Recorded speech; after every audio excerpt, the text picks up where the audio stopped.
Hello. गुरु जी दंडवत प्रणाम गुरु जी। हाँ, आपका प्रणाम स्वीकार है। आपको कोटि कोटि प्रणाम। प्रणाम। बोलिए बोलिए। गुरु जी मुझे ये मतलब क्या हुआ, मैं आपके मतलब जनवरी से देख रहा हूँ सर वीडियो। हाँ हाँ, बहुत पहले एक अच्छे। बार बात की थी सर आपसे, हाँ हाँ हाँ। तो मैंने फिर वीडियो में सुना कि भाई आपको जब तक प्राप्त नहीं हो तब तक मतलब आप सुनते रहो। हाँ हाँ हाँ हाँ। तो सर मुझे 2-3 बार तो कानून से सुन के मतलब जागृत अवस्था में सुनाई दिया। और हम्म। अभी 10-15 दिन के बाद में सर क्या हुआ हम्म कि वो घंगी कीड़ा जो होता है सर गुनगुनाता है, तो हम्म मेरे को ऐसा लग रहा था कि बिल्कुल यहीं पर है मतलब। तो 5 मिनट करीब मतलब सुना तब देखा वो कहाँ है क्या है, देखते रहा सब उसको, देखते रहा सर। लेकिन बाद में वो आवाज बराबर आती रही, बाद में मतलब वो बंद हो गई सब। झिंगुर जैसा आवाज, उसको झिंगुर जैसा आवाज कहते हैं। हाँ एकदम 5 मिनट तब देखते रहा मैं बिल्कुल। वो आते नहीं मतलब कहीं वो मतलब रजाई में हो कहाँ हो होगी मतलब जागृत अवस्था में। फिर बाद में सर वो ये हुआ सर कि बस मतलब 5 मिनट के बाद में मतलब वो शांत हो गए, मतलब तो सुनाई नहीं दी, तब से सुनाई नहीं दी मुझे। तो मैंने कहा गुरु जी को बता देता हूँ मैं क्या करना चाहिए इसके लिए, क्या करना। वो ऐसा है प्रकृति में। जी झिंगुर जो कीड़ा होता है ना, और जी ये सार शब्द वाली आवाज जी एक जैसी ही लगती है, होती जी है। वो जी ऐसा है कि एक प्रकृति को उसको छलावा कहेंगे, जी हाँ ताकि वहाँ हमारा लक्ष्य ना जाए। जी ऐसी कोई व्यवस्था होगी, ऐसा मुझे जी लगता है। जी क्योंकि बहुत सारे लोगों के जब फोन आते हैं ना, उनको यही लगता है, या वो इग्नोर कर देते हैं। अरे हाँ, वही कीड़ा होगा, कोई झिंगुर जी कीड़ा आया होगा, घर में घुसा होगा, जाएगा। या जब आवाज बंद हो जाती है तो वो कहते हैं कि हो गया। लेकिन जी असल में देखा गया तो वो कोई झिंगुर की बातें नहीं। झिंगुर का कीड़ा जो होता है ना, जी वो बज रहा है समझो। ठीक है, हाँ हाँ ऐसा लग रहा है कि कीड़ा होगा। हाँ हाँ। आपने कान बंद करने, कान ये बंद बंद नहीं थे, किए खुले तो थे सर। हाँ। खुले ही कान खुले ही थे हाँ जागृत अवस्था ठीक में। है ठीक है, नहीं नहीं नहीं, ऐसा लगता है ना कि हमको ये कीड़े की आवाज होगी। तो जी कीड़ा तो बाहर है, कीड़ा तो प्रकृति का है। तो जी इसके लिए क्या परीक्षा है, हमारे कान बंद कर देने उस टाइम। अगर कान बंद भी किए तभी आ जी रहा है, तो माने वो जी कीड़े का आवाज नहीं है। तो जी वही चार शब्द वाली आवाज है, बराबर। जी हाँ, तो यही उसकी परीक्षा होती है। तो कोई चिंता की बात नहीं है, क्योंकि झिंगुर को ये आज पैदा नहीं हुआ है। जी झिंगुर हजारों वर्ष पुराना है, वो जी सभी जगह रहता है।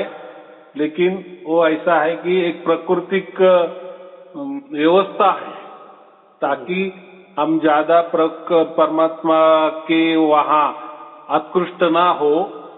जी कोई कैसी व्यवस्था है ऐसी समझो। क्योंकि और उसको झिंगुर का नाम ही क्यों दिया है, वास्तविक जब सार शब्द प्राप्त हो जाता है तो जी झिंगुर जैसा वो आवाज है।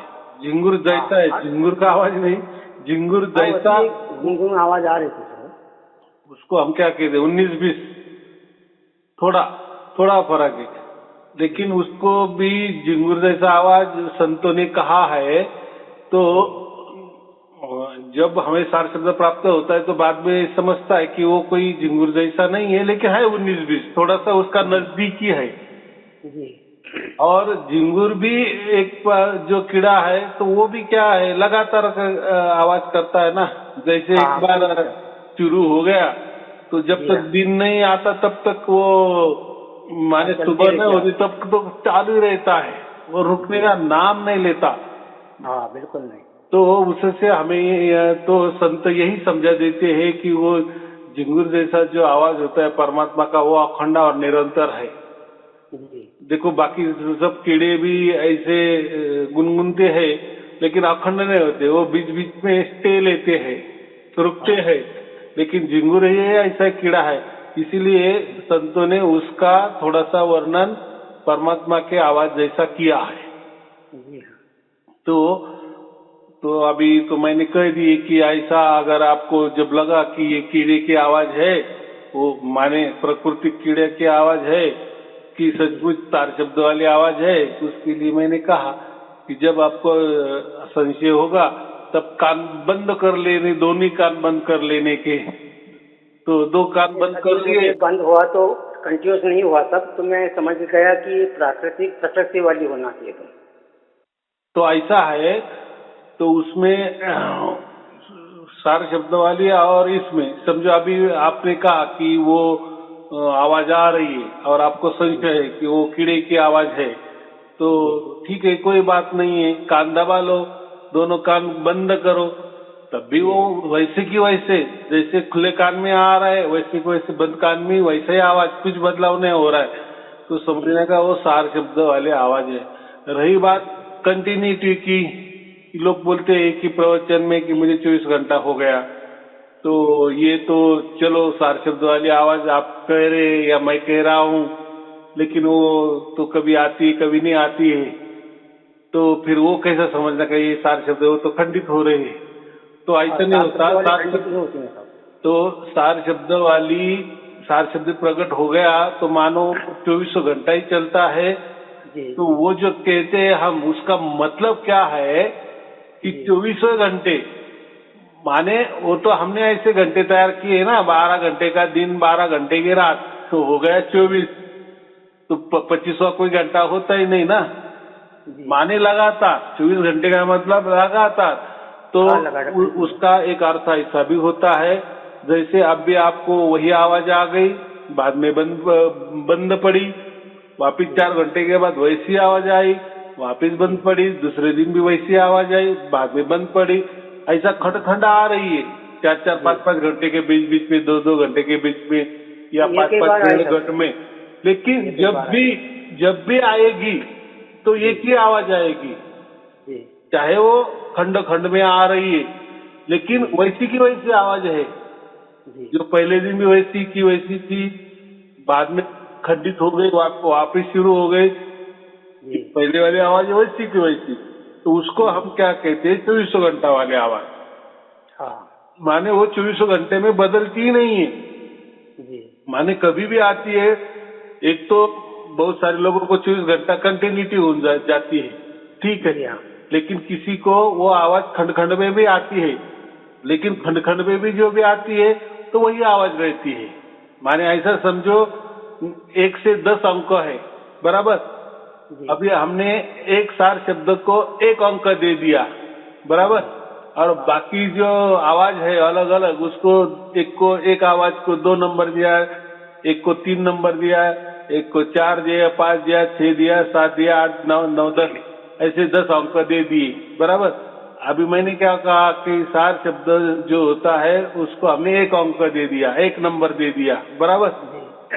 एक अभी आपको सार शब्द प्राप्त हो गया, आपको आवाज आ रहा है, मैंने कह दिए कि वो सार शब्द वाला है, तो कैसा है, उसको हमने 1 नंबर दे दिए, तो वो 4 समझो चल रहा है, बंद हो गया और वापिस शुरू हो गया, तो वो 1 नंबर वाला ही होगा।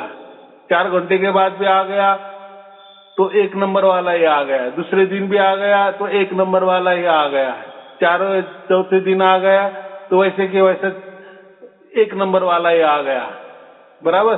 खंड में भी हो रहा है लेकिन 1 नंबर वाला ही आ रहा है। अभी हम क्या बोलते हैं कि जो दूसरे आवाज रहते वो सार शब्द वाले नहीं रहते, तो वो कैसे आते हैं। तो अभी मैंने क्या कहा कि हर आवाज को 1-1 नंबर दे दिए हैं, जैसे सार शब्द 1-1 नंबर दिए, तो दूसरे आवाज को 2 नंबर, बाकी आवाज को भी ऐसे 3 नंबर 4 नंबर दिए, तो वो आवाज कैसे आते हैं, 2 नंबर वाला आवाज आ गया, बराबर। बाद में 2-4 घंटे के बाद वो 3 नंबर वाला आ गया, 4-5 घंटे के बाद 4 नंबर वाला आवाज आ गया, दूसरे दिन 5 नंबर वाला आवाज आ गया। माने ये क्या होगा, आवाज में बदलाव हो गया। क्या हो गया, तो हाँ बदलाव हो गया। माने ये जो प्रकृति में जो हम तत्व कहते हैं ना, पृथ्वी तत्व, भूमि जिसको हम कहते हैं, जल तत्व, अग्नि तत्व, वायु तत्व, आकाश तत्व, तो इनके जो टकराव होते हैं ना, तो वो उनको अलग अलग नंबर है समझो। लेकिन सार शब्द वाला जो आवाज होता है वो एक जैसा ही होता है, चाहे वो खंड खंड में आए, चाहे वो 24 घंटा आए। लेकिन वो जो इसका एक नंबर है तो एक नंबर वाला ही आएगा, दूसरे दिन भी वैसा आएगा, चाहे खंड में आ जाए, चाहे तीसरे दिन आ गए वही आएगा, बराबर। तो ऐसे उसकी पहचान होती है। और बाकी आवाज वो बदलते रहते, कभी 2 नंबर आएगी, कभी 3 नंबर वाली आएगी, कभी 4 नंबर वाली आएगी, कभी 5 नंबर वाली आएगी। तो हम उसको नहीं कहते, वो हम क्या कहते, उसको भी अनदनाद कहते हैं, बराबर। वो भी अनदनाद ही है, सार शब्द भी एक अनदनाद ही है। लेकिन बात ऐसी है कि उस टाइम संतों ने उसको कैसा समझा देने का वो तरीका नहीं मालूम था। जैसे अभी आपको तरीका बता दिए कि उसको नंबर दे दिए मैंने। तो एक नंबर वाली जैसी आवाज है, वो चाहे खंड खंड में हो, चाहे लगातार हो, 24 घंटे हो, लेकिन एक ही टाइप आवाज आती है। और तार शब्द छोड़कर जो भी हमें आवाज आते हैं वो उसके नंबर मैंने अलग दे दिए हैं, कभी 2 नंबर, कभी 3 नंबर, कभी 4 नंबर। तो इसको पता चलता है कि वो अखंड नहीं है, वो सार शब्द वाला आवाज नहीं है, बराबर। ऐसी उसकी पहचान है। माने ऐसा और एक दूसरा उसमें है कि जो भी आवाज आती है बाकी, तो हम उसको पहचानते, अरे ये तो जैसे बिना बस्ती ना वैसा आ रहा है, अरे हाँ ये जो शंख है ना वो तो शंख जैसा आ रहा है, माने शंख है प्रकृति के, इसलिए हम पहचान रहे। तीसरी बार आया, अरे ये तो बांसुरी वाला जैसा लग रहा है, माने बांसुरी तो प्रकृति में है, तो समझ लेने का ये प्रकृति वाला आवाज है, बराबर कि नहीं। तो ऐसे वो आवाज रहती है प्रकृति वाले आवाज, इसलिए हम उसको प्रकृति वाले आवाज कहते हैं, बराबर। या आकाश तत्व वाले आवाज कहते हैं, या ब्रह्मनाद वाले आवाज कहते हैं, लेकिन वो सार शब्द वाले नहीं होते, बराबर। और ये जो बाकी गुरुआ लोग हैं उनके पास कोई सार शब्द नहीं होता, समझता भी नहीं है, तो वो क्या कह देते हैं, अगर आपने किसी को बता दिए कि अरे मुझे वो शब्द सुनाई दे रहा है या उसकी अनुभूति मैं कर रहा हूँ, तो क्या बोला, अरे वो आकाश तत्व वाली धुन है, अरे वो तो ब्रह्म वाली धुन है, अरे वो तो तत्व वाली धुन है, ऐसा कहेंगे।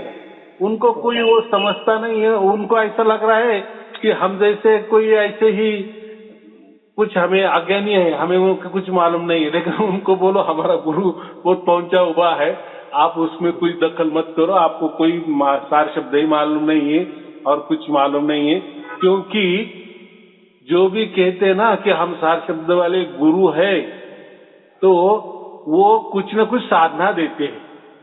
तो जो भी साधना देता है ना कि ऐसा करो सार शब्द प्राप्त हो जाएगा, ये मंत्र ले लो सार शब्द प्राप्त हो जाएगा, ऐसा ध्यान करो सार शब्द प्राप्त हो जाएगा, यहाँ ध्यान टिकाओ सार शब्द प्राप्त हो जाएगा, शरीर के बाहर ध्यान टिकाओ सार शब्द प्राप्त हो जाएगा, या ये साधना करो सार शब्द प्राप्त हो जाएगा।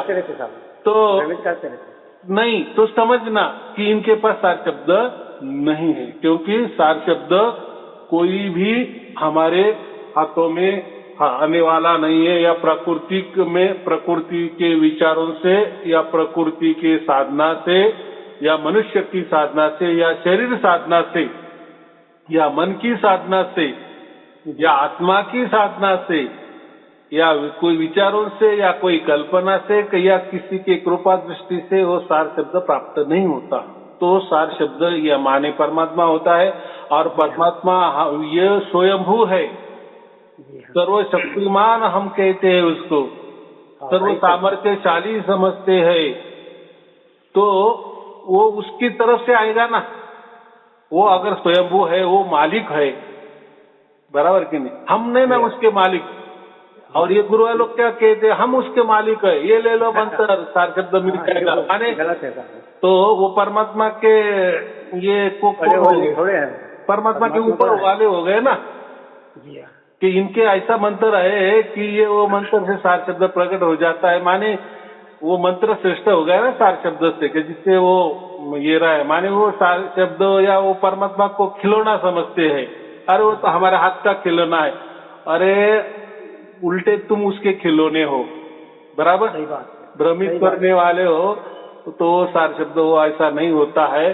तो इस संतों ने उसकी बहुत बढ़िया बढ़िया व्याख्या की है, इसलिए उसको सहज कहा गया है। सहज समाधि है, सहज माने उसकी ओर से, इसीलिए उसको हम सहज कहते हैं। हमारी ओर से कुछ भी सहज नहीं, हम कुछ कर ही नहीं सकते साहब, वो तो उनकी तरफ से आएगा। हाँ, हम जो भी करेंगे तो उसके लिए कोई टाइम देना पड़ेगा, उसके लिए हमको शरीर की साधना करनी पड़ेगी, मन देना पड़ेगा, टाइम देना पड़ेगा, कोई लक्ष्य टिकाना पड़ेगा, कोई ध्यान करना पड़ेगा, या कोई सेवा करनी पड़ेगी, या कोई बंधने रखने पड़ेंगे, या बहुत सारे फिर अलग अलग उसमें भांति है, अलग अलग प्रकार है।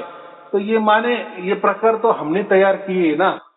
हाँ, प्रकृति के जैसा प्रकृति के है, तो प्रकृति में वो कैसा बांधा जाएगा सार शब्द? और जो सार शब्द बांधा जाता है, जो सार शब्द ये गुरुओं के द्वारा बांधा जाता है, मंत्रों के द्वारा बांधा जाता है, ध्यान के द्वारा वो प्रकट होता है, माने बांधा जाता है, तो वो सार शब्द होगा क्या? वो परमात्मा होगा? नहीं होगा। तो फिर वो परमात्मा को फिर हम मालिक क्यों कहेंगे? हाँ, फिर हम मालिक हो गए उसके। नहीं, सही बात। हाँ, तो ये होता है, ये समझता नहीं। और जिसको नहीं प्राप्त होता या सार शब्द नहीं समझता, तो वो क्या क्या कहते बाद में, ऐसा कोई सार शब्द नहीं होता, वो ऐसा ही भ्रम है, कोई तो भी वहम है, ऐसा ही कह देते। अभी कहते ना, जिसको अंगूर नहीं मिले तो वो बोलते अंगूर ऊंचाई पे होते, तो वो क्या बोलता है सियारा कि वो अंगूर खट्टे हैं। हाँ, वो तो मालूम है। सार शब्द है, हाँ, सार शब्द है, और सार शब्द ये उसके द्वारा ही, उसके मर्जी से ही, उसके हुक्म से ही प्रकट होता है हमारे अंदर, बराबर, उसके द्वारा ही प्रकट होता है। अगर वो चाहे तभी प्रकट होता है। हमारी चाहत या गुरु लोगों की चाहत या गुरु लोगों की कृपा दृष्टि उसको उस पर नहीं चलती, बराबर। अगर गुरु की कृपा दृष्टि चलती, गुरु की कृपा दृष्टि चलती, तो ये हाड़मास के गुरु बड़े हो गए ना। हाँ, सही बात है। और देखो, इन सबके जो माने वो जो गुरुआ लोग है ना, फिर वो कोई धर्म के हो, कोई पंथ वाले हो, कोई भी हो, इनके जो परमात्मा ना, ये सब साकार वाले परमात्मा है, आकार वाले परमात्मा है। जी हाँ। किसी के परमात्मा जीवित है और किसी के परमात्मा मर चुके, माने वो गए है, अभी नहीं है, लेकिन है वो उनके परम धाम में मस्त बैठे। माने देखो, अभी उन्होंने 100-200 साल 300 साल जन्म लिए और वो मर गए, और वो अभी उनके परम धाम में। माने उनका कहना क्या है कि परमात्मा ने ही जन्म लिया है। जो हमारे XYZ जो भी गुरु है, वो उन्होंने जन्म लिया था, वो साक्षात परमात्मा ही थे। अभी उनका शरीर नहीं है, वो अभी चल बसे है, लेकिन वो परम धाम में है। तो हमें उनकी पूजा करनी है, उनकी आरती उतारनी है, वही परमात्मा होते हैं, और हमें उन्हीं के परम धाम में जाना है। तो ये क्या हो गया? माने इनके परमात्मा पहले तो लगाया नहीं, ऐसा उनमें शक्ति थी तो पहले लगा देते ना वो। हाँ, माने शब्दों को पहले लगा देते थे हम लोग। मैं भी साहब 25-30 साल मतलब रहा, मतलब 5 नामों का तो मतलब दिया था सुमिरन करने, भजन करने के लिए। हाँ। लेकिन कुछ नहीं हो पाया। अगर उनके पास ये शक्ति थी तो उसी समय हमको मिल जाना था। वो नहीं मिलने के बाद तो सर मैं आपके पास, मैं आपका सुना वीडियो जनवरी में, तब से मैं लगा हूँ, मैंने सब छोड़ दिया गुरुदेव। बस इसमें सुबह शाम दोनों टाइम सुनते रहता हूँ मैं। बराबर कि नहीं? फिर ये क्या हो गया? देखो, उनको ऐसा लगता था कि दुनिया में कोई परमात्मा नहीं होता, और फिर वो क्या करते थे, डुप्लीकेट परमात्मा तैयार करते थे, अपने गुरु को ही परमात्मा बता देते थे, या खुद को परमात्मा घोषित करते थे। वो अपने खुद को ही परमात्मा। हाँ, तो वही कहते थे कि हम ही परमात्मा है, हमारी पूजा करो। तो लोगों को ऐसा तो देखो, अभी 2-3 साल से ये मेरे वीडियो चल रहे, लाखों लोग सुन रहे, अभी उनकी पोल खोल हो गई ना। अभी समझ गए कि इनके पास लोग बात कम जाने लग गए साहब। सर उनके पास में गुरुदेव अब इनको कम जाने लग गए। नहीं, वो जाने दो, अभी लोगों की आंखें खुल गई, या लोगों को समझ में आने लगा। वो लोग देखो, लोग तो आज्ञा नहीं होती, कोई भी हो, कोई भी आदमी हो, अब पहले आज्ञा नहीं होता है कि नहीं? तो अज्ञानी होने के कारण वो उनके अज्ञान का फायदा उठाते। माने ऐसा है कि गुरु भी अंधा, चेला भी डबल अंधा, तो दोनों अंधे अंधे क्या होने वाला है? दोनों जैसे को तैसे हो गए ना सर। हाँ, माने गुरु को ही परमात्मा मालूम नहीं है, तो वो क्या करते थे, उनकी चालबाजी यही रहती थी कि हमारे जो पहले गुरु हो गए उनका ही बोलबाला करने का, और वही परमात्मा क्या, तो इनके परमात्मा अवतार भी लेते हैं, इनके परमात्मा बोलते भी है, बातचीत भी करते हैं, उनके परमात्मा उनकी पत्नी के साथ वहाँ बैठते भी है, माने वहाँ भी कारोबार चल रहा है उनका, तो यहाँ से फिर वो लोग भेजते हैं, तो क्या क्या सब क्या बोलते हैं, कथा कहानी बनाते हैं, लोगों को बेवकूफ बनाते हैं, भ्रमित करते रहते और उनके पास जाने के लिए मतलब प्रेरित करते रहते, बस हमारे पास आओ, हमारे पास आओ, हमसे ले लो दीक्षा, कहीं जाओ मत, भटको मत, किसी को बताओ मत, किसी को बताओगे तो तुम्हारा नष्ट हो जाएगा। हर प्रकार से मतलब गुमराह करते साहब। वो मैं तो गुरुदेव आपका वीडियो मिला तब से बस इसी में लगा हूँ, और सोच भी सब लगाओ मेरा इधर उधर से खत्म हो गया। बस सिर्फ एक आपका ही नाम लेता हूँ, बस उन्हीं के ये देखता हूँ। कभी कभी अनुराग सागर देख लेता हूँ, कभी पढ़ लेता हूँ, कभी मतलब बीजक वगैरह का थोड़ा थोड़ा अपने देखते रहता हूँ। हाँ, तो ऐसा है, इन्होंने तो मैंने तो कहा इनके जो भी परमात्मा सब आकारों वाले हैं, मंत्र तंत्र वाले हैं, लिखने वाले हैं, बोलने वाले हैं, पढ़ने वाले, इनके सब परमात्मा है। तो ये ऐसा है, ऐसा ही चलता आ रहा है। तो अभी हमें समझ में आ गया, तो परमात्मा कोई बोलने वाला नहीं होता या कोई देखने वाली चीज नहीं होती। देखो ये प्रवचन में तो सब बोलते हैं, प्रवचन में ये जो मैं प्रवचन कर रहा हूँ अभी समझो आपके सामने, मेरे से बढ़िया भी करते हैं, बहुत तर्क वाले करते हैं, दाखले भी देते हैं, धर्म ग्रंथ के देते हैं, बहुत बढ़िया दाखले भी देते हैं, भी देते हैं, कविता जी के उदाहरण ये वो दोहे रमेनी सब देते हैं सब। हाँ, तो शुरुआत करते हैं वो तो कोई कोई ये करते हैं कि चलो हमने परमात्मा, लेकिन कबीर साहब को परमात्मा करके खड़ा कर देते हैं कि यही परमात्मा। अगर परमात्मा आज जन्मा है, इसका स्पष्ट मतलब क्या है, परमात्मा कोई जन्म नहीं लेता, बराबर? नहीं। परमात्मा जन्म नहीं लेता तो फिर कबीर साहब कैसे आया? तो ऐसे कि जैसे अभी मैं बता रहा हूँ ना, जैसे उस टाइम पर उन्होंने परमात्मा का जो नजदीक है, माने परमात्मा क्या होता है क्या नहीं होता, जैसे मैं आज बताता हूँ वैसे वो टाइम वो बताते थे, और उसी हिसाब से लोगों को सार शब्द प्राप्त होता था। कितनी बड़ी बात है। जैसे अभी मैं बोल रहा हूँ, मैं तो मेरे प्रवचन में तो कोई मंत्र तंत्र की बात नहीं करता, कोई ध्यान की बात नहीं करता, लेकिन ये बातचीत से ही लोगों को प्राप्त होता है। अभी देखो, परमात्मा के लिए कोई पूजा नहीं है, कोई विधि विधान नहीं है, कोई पाठ नहीं है, कोई कर्म कांड नहीं है, कोई तीर्थाटन नहीं है, कोई बंधनी नहीं है, कोई सेवा नहीं है, कोई लेना नहीं, कोई देना नहीं, कहीं जाना नहीं, कहीं आना नहीं, कोई खर्चा नहीं है। तो एक पैसा भी खर्चा नहीं, घर से बाहर निकलना ही नहीं, घर को सुनना है, घर को वीडियो सुनना है सुबह शाम, बस और क्या। बराबर की। तो परमात्मा अगर हमें मिलता है तो उसकी ओर से मिलता है। तो ये लोगों को भरोसा ही नहीं है परमात्मा के ऊपर। ऐसा कैसा हो सकता है कि ऑटोमेटिक परमात्मा आप पे आ पाएगा? तो इसीलिए वो बोलते हैं कि ऐसा कोई परमात्मा मिलता हो, आप वहम में जा रहे हो, आपको ऐसा ही कुछ तो भी सुनाई दे रहा है। अरे ऐसा कैसा? चलो एक आदमी झूठ बोलेगा, दो आदमी झूठ, इतने हजारों लोग झूठ बोलेंगे। सही बात है। तो ऐसा थोड़ा। और मैंने फिर बाद में तो मैंने कबीर बीजक भी दे दिया ना, कि देखो कबीर बीजक में क्या लिखा है, जो मैं बोलता हूँ वही लिखा है। जी हाँ। तो अभी वो भी मैंने प्रूफ दे दिए।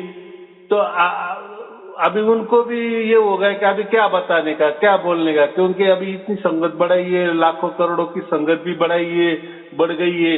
अगर इनको एक न एक दिन उनको मालूम होने वाला ही है, पोल खोल होने वाली ही है, बराबर की। देखो, अगर आपका पंथ सच्चा है, आपका धर्म सच्चा है, माने सत्य चलने वाला है, तो आप डरने की कोई चिंता की बात नहीं है, बराबर। वहाँ से वो उनके शिष्य इधर क्यों आ रहे साहब फिर आपके पास में?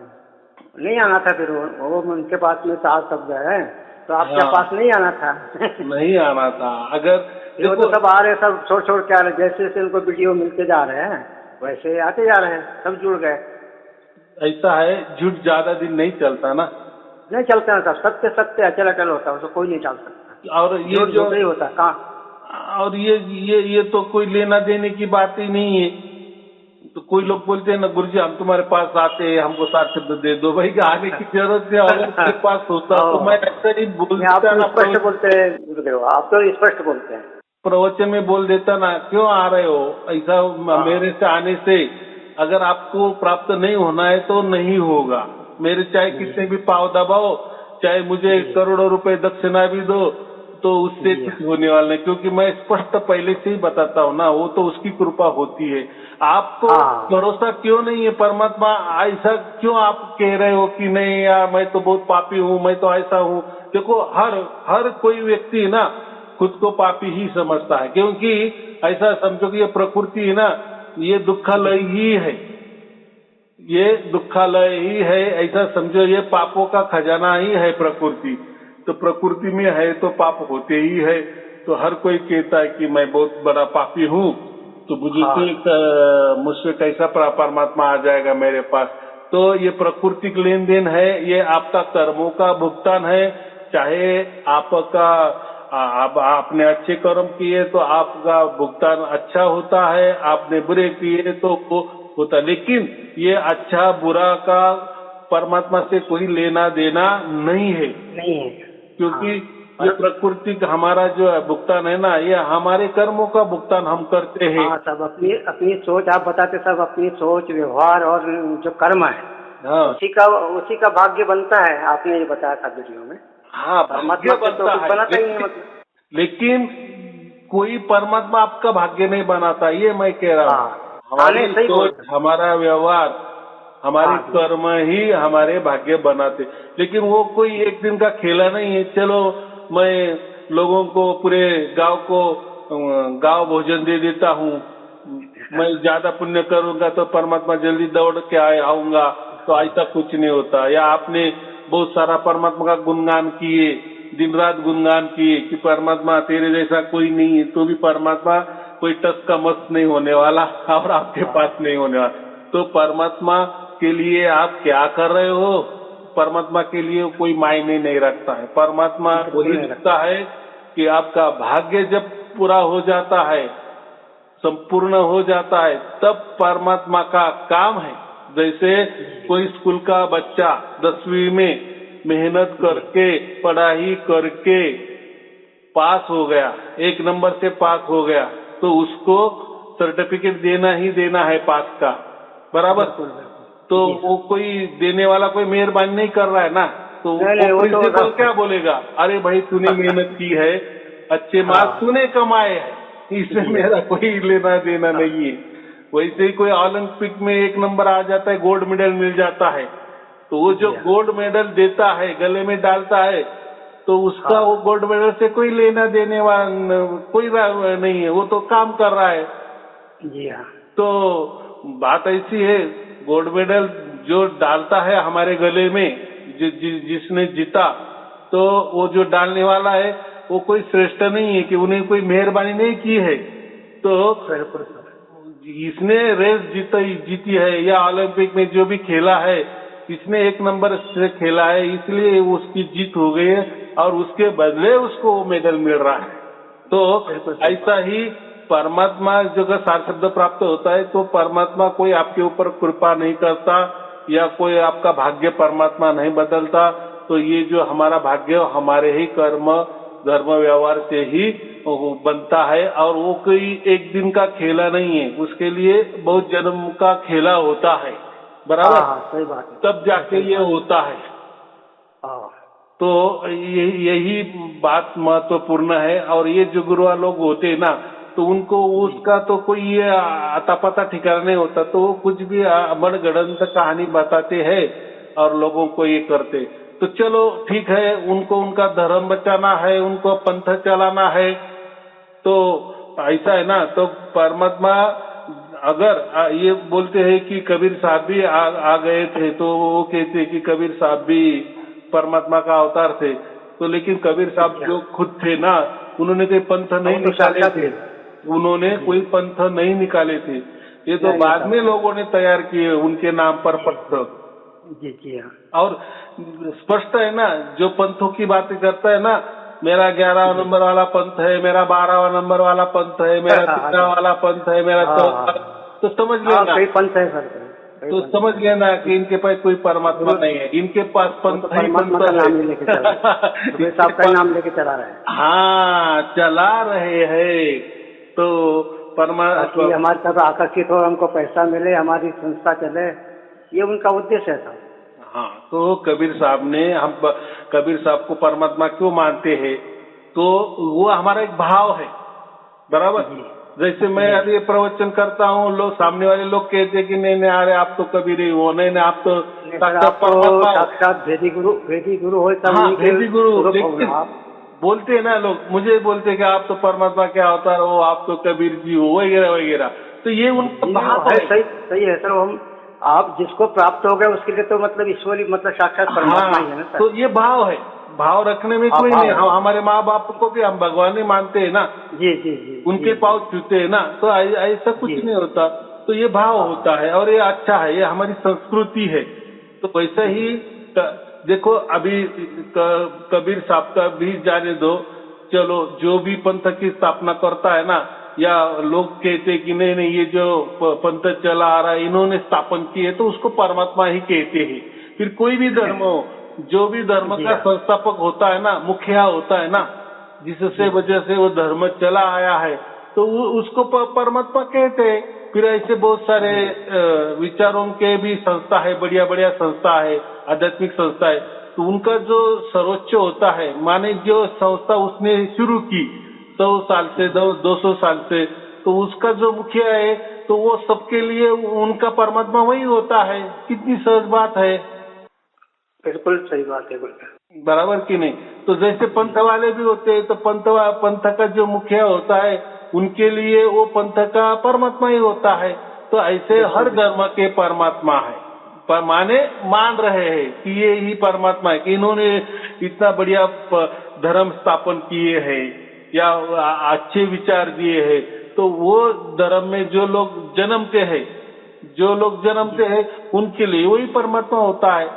लेकिन हमें अभी समझ में आ गया कि परमात्मा क्या होता है। परमात्मा कोई सगुण साकार या निर्गुण निराकार नहीं होता, वो तो उसके परे वाली बात होती है। ये हमें समझ में आ गया, बराबर।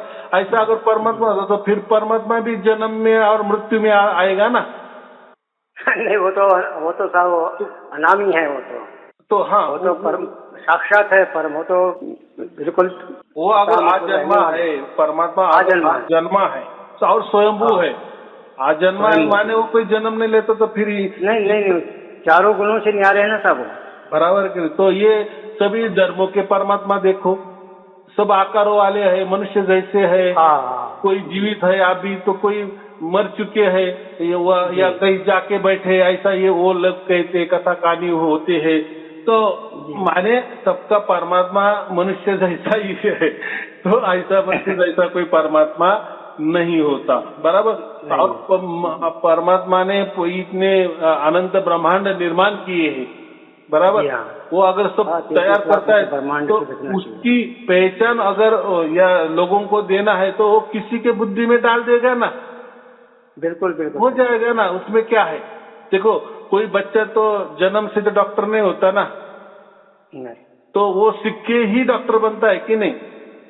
बिल्कुल उसकी बुद्धि चलती है, उसको अच्छा लगता है और वो डॉक्टर बन जाता है। किसी के इंजीनियरिंग में बुद्धि चलती है, वो इंजीनियर हो जाता है। कोई राजनेता होता है तो वो राजनेता बन जाता है। माने जन्म से तो कोई नहीं होता ना, पूर्व जन्म के संस्कार है साहब। तो ऐसा ही अगर परमात्मा को उसका जो कहना है वो देना है, लोगों के पहुंचाना है, उसकी पहचान लोगों के यहाँ पहुंचाना, तो वो किसी को बुद्धि दे सकता है ना। बिल्कुल। तो अभी मैं क्या कर रहा हूँ, मुझे जैसा मिल गया या मिल रहा है वैसा मैं बोल रहा हूँ, मैं क्या अलग कर रहा हूँ। वैसे ही परमात्मा किसी के द्वारा भी वो उसका ये कर सकता है। तो उसको कोई जरूरत नहीं ना जन्म लेने की। अगर वो पूरे अनंत ब्रह्मांड को अनंत ब्रह्मांड तैयार कर सकता है, तो उसकी क्या लालच होगी कि चलो मैं मनुष्य कोई जन्म लालच लेगा, नहीं उनको, तो उनके लिए तो सब बराबर है। तो मैं मनुष्य तो जन्म साहब लूंगा। एक लोहा जो है, एक लोहा है सर, वो पूजा में भी रखते हैं, और एक लोहा एक बधिक मतलब बकरा काटने वाले, तो पारस जो है तो लोहे इसको वो कोई पक्षपात नहीं करता, चाहे वो बकरे काटने वाला हो चाहे पूजा करने वाला, सबको सोना बना देता है उसको। हाँ, परमात्मा के पास कोई भेद नहीं है साहब। कोई भेद नहीं है। तो वही लोहे की तलवार भी होती है और हाँ, वही वही लोहे तलवार की होती है, ढाल भी होती है। ढाल भी होती है। हमारा शरीर बचाने के लिए ढाल का उपयोग करते हैं और तलवार दूसरों को काटने के लिए होते हैं युद्ध में। तो मुझे है तो दोनों में 1 किलो है। तो ये बात बराबर है। वैसा ही है परमात्मा। परमात्मा उसका बोलने के लिए या वो क्या है उसकी पहचान देने के लिए क्यों गर्भ में आएगा?